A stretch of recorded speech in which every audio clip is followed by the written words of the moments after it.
एक नौजवान युवक को मुजफ्फरपुर कॉन्स्पिरेसी केस में अंग्रेजी हुकूमत फांसी की सजा सुनाती है। जब उसे फांसी देने के लिए ले जाया जा रहा था, वो तब भी मुस्कुराते हुए भारत माता के जयकारे लगा रहा था। और 11 अगस्त 1908 को उस वीर युवक, जिसकी उम्र मात्र 18 साल 8 महीने और 11 दिन थी, फांसी के फंदे को गले लगा लेता है। वो मातृभूमि पर जान न्यौछावर करने वाला साहसी और कोई नहीं बल्कि खुदीराम बोस द लेजेंड थे। दोस्तों, वैसे तो 1857 के बाद से ही भारतीय क्रांतिकारियों ने अंग्रेजों की नाक में दम करना शुरू कर दिया था और सन 1900 आते आते आजादी की मांग की ज्वाला विकराल रूप ले चुकी थी। उसी ज्वाला में दहकते शोले का काम किया था खुदीराम बोस ने। आप सोचिए, जब 18 साल का युवा, जिसकी उम्र पढ़ने और खेलने कूदने की हो, वो हाथों में बंदूक और बम उठा ले, तो अंदाजा लगाइए कि चारों तरफ इतना अत्याचार देख अपनी मातृभूमि को बचाने की शिद्दत कितनी गहरी होगी।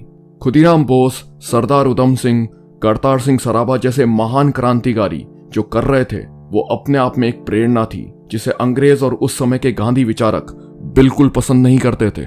मिदनापुर जिले के हबीबपुर गांव में त्रिलोकीनाथ बोस और लक्ष्मीप्रिया देवी के घर खुदीराम का जन्म हुआ था।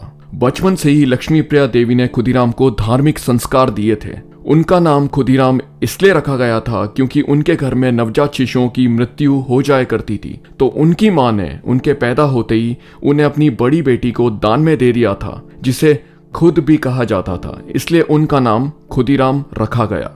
6-7 साल का होते होते उनके माँ बाप दोनों की मृत्यु हो गई और उनकी बड़ी बहन ने उनका दाखिला हैमिल्टन हाई स्कूल में करवा दिया। इन्हीं दिनों श्री औरोबिंदो के लेक्चर सुनते हुए उनका संपर्क अनुशीलन समिति से हुआ।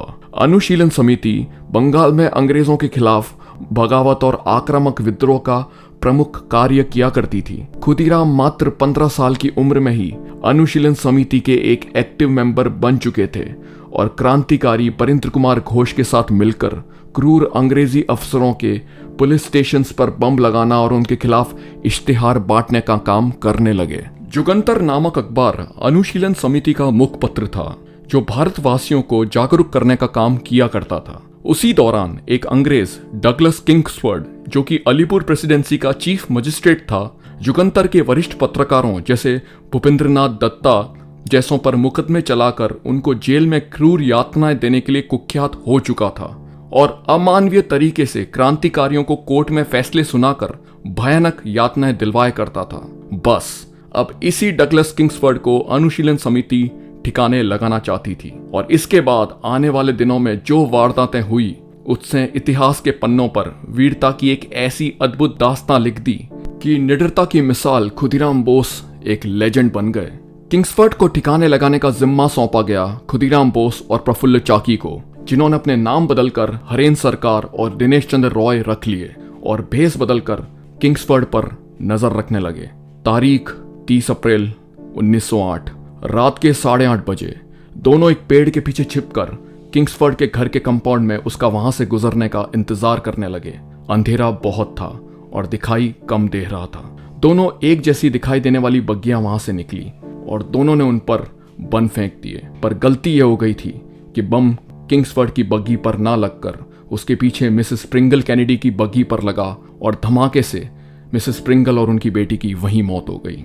इस हादसे की खबर पूरे शहर में आग की तरह फैल गई कि एक 18 साल के लड़के ने वो काम कर दिया है जिसका कई युवा बेसब्री से इंतजार कर रहे थे कि अब चरखी नहीं, चाकू के रास्ते आजादी ली जाएगी, और यही सबसे उचित भी था। खुदीराम वहां से पैदल भागते पुलिस से बचते बचाते 25 मील दूर वैनी नामक गांव पहुंचे। उनकी ऐसी हांफती हालत और पीने का पानी मांगता हुआ देख कुछ हवलदारों को उन पर शक हुआ और पूछताछ करते हुए हाथापाई में उनकी रिवॉल्वर गिर गई। बस उन्हें वहीं से गिरफ्तार कर लिया गया। उनके पास से 30 रुपए कैश, 37 राउंड कारतूस और रेलवे टाइम टेबल बरामद हुआ। यहीं प्रफुल्ल चाकी ट्रेन से हावड़ा की ओर निकल पड़े, पर कंपार्टमेंट में नंदलाल बैनर्जी ने मुखबरी कर पुलिस को इत्तला कर दी और पकड़े ना जाने का वादा लिए उन्होंने खुद को गोली मारकर आत्महत्या कर ली। दोस्तों, ऐसा वाकया पढ़कर मैं अक्सर सोचने पर मजबूर हो जाता हूं कि किस तरह भारत माता को बाहरी लुटेरों ने कम, अंदर के गद्दारों ने ज्यादा चोट पहुंचाई थी। और ऐसी हर क्रांतिकारी घटना यही उदाहरण बार बार पेश करती है। दोस्तों, धार्मिक इंडिया चैनल पर मैं लेकर आता हूं भारतीय संस्कृति और शौर्य से जुड़ी ऐसी सच्ची घटनाएं जो हम सबको अपने देश से थोड़ा और प्रेम करने पर विवश करती हैं। और अगर आपको मेरी ये कोशिश पसंद आती है तो इस चैनल को भी उतना ही प्यार दिखाकर लाइक और सब्सक्राइब जरूर कर लीजिए, ताकि आप सबके लिए मेरी ये कोशिश जारी रह सके। तो चलिए वीडियो की तरफ आगे बढ़ते हैं। 1 मई 1908 खुदीराम बोस को पकड़कर मुजफ्फरपुर थाने लाया गया। दोस्तों, यहाँ गौर करने वाली बात यह थी, जिस तरह की लोकप्रियता हमने भगत सिंह की 1931 में सुनी है, वैसी ही लोकप्रियता 1908 में खुदीराम बोस ने भी हासिल कर ली थी। मुजफ्फरपुर थाने के पार हजारों की भीड़ का हुजूम उनको एक नजर भर देखने के लिए ललायत हो रहा था। इन्हीं भीड़ में से आगे चलकर कई असंख्य राजगुरु सुखदेव जैसे महान क्रांतिकारी बने होंगे। मजे की बात यह है, खुदीराम बोस को प्रफुल्ल चाकी की आत्महत्या के बारे में नहीं पता था और उनको बचाने के लिए उन्होंने सारा इल्जाम अपने जिम्मे ले लिया। 8 जुलाई की सेकंड हियरिंग में नरेंद्र कुमार बासु की सारी बचाव की दलीलों के बावजूद 13 जुलाई को खुदीराम बोस को फांसी की सजा सुनाई गई, क्योंकि अंग्रेजी अदालतों में बचाव पक्ष तो सिर्फ एक औपचारिकता भरी हुआ करती थी। भगत सिंह वाले केस में भी हमने यही ज्ञात होता है। 11 अगस्त 1908 फांसी वाले दिन जेल के बाहर हजारों का हुजूम हाथ में मालाएं गुलदस्ते लिए खुदीराम के जयकारे लगा रहा था और वे उस दिन से अमर होने वाले नेशनल हीरो बन चुके थे। एक दिलचस्प बात यह भी है कि मुकदमे के फैसले वाले दिन कोर्ट को एक पेपर मिला जिस पर लिखा था कि अभी तो ये हमला बंगालियों की तरफ से हुआ है, अब जल्द बिहारियों की तरफ से भी आएगा और आता ही रहेगा। वाकई आता भी क्यों ना, खुदीराम जामाज भारतीयों में एक ऐसा शोला भड़का चुके थे जिससे नक्शे कदम पर चलकर लाला लाजपत राय, चंद्रशेखर आजाद की एचआरए, गदर पार्टी सबको एक नई दिशा जो मिल चुकी थी।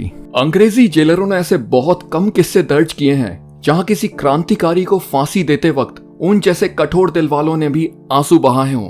खुदीराम भी वही शख्सियत थे। खुदीराम ने अपनी आखिरी इच्छा एक आम खाने की जाहिर की और किसी मासूम बच्चे की तरह आम खत्म कर हंसने लगे और बेखौफ निडर होके फांसी के तख्ते की तरफ चल पड़े।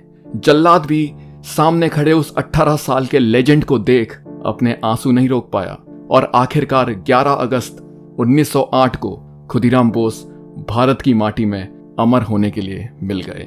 दोस्तों, ये अंत नहीं, ये शुरुआत थी। शुरुआत उस कोहराम की जिसे भारत के कई सौ लेजेंड्स ने अगले 39 साल में मचा दिया था। नमन करता हूं ऐसी मां को, ऐसी धरती को जिसने खुदीराम जैसों को जन्म दिया। दोस्तों, अगर आप मेरे वीडियोस पसंद करते हैं तो चैनल को सब्सक्राइब और वीडियो को लाइक जरूर कर लीजिए। तो फिर मिलता हूं अगले वीडियो में ऐसी ही भारत की जीवंत कहानी लेकर। तब तक के लिए अपने दोस्त अभी को इजाजत दीजिए। जय भारतवर्ष, जय मां भारती।